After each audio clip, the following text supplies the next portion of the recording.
ജനവാസ കേന്ദ്രങ്ങളിലേക്ക് കാട്ടാനകൾ എത്തുന്നത് തടയാൻ വനാതിർത്തികളിലെ പ്ലാവുകളിൽ ഉണ്ടാകുന്ന ഇടിച്ചക്കകൾ പറിച്ചുമാറ്റുന്ന പദ്ധതിയുമായി വനം വകുപ്പ്. കാട്ടാനകൾക്ക് പ്രിയപ്പെട്ട ഭക്ഷണമായ പ്ലാവിൻ പഴത്തിന്റെ ലഭ്യത കുറയ്ക്കുകയാണ് പദ്ധതിയുടെ ലക്ഷ്യം.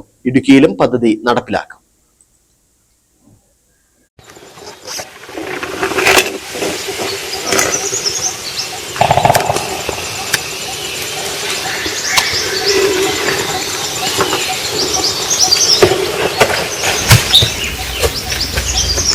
വനാതിർത്തിയോട് ചേർന്നുള്ള പ്രദേശങ്ങളിലെ പ്ലാവുകളിൽ ഉണ്ടാകുന്ന ഇടിച്ചക്കകൾ നേരത്തെ തന്നെ നീക്കം ചെയ്യുന്നതിലൂടെ കാട്ടാനകൾ ജനവാസ മേഖലകളിലേക്ക് എത്തുന്നത് ഒരു പരിധിവരെ തടയാനാകുമെന്നാണ് വനം വകുപ്പിന്റെ വിലയിരുത്തൽ.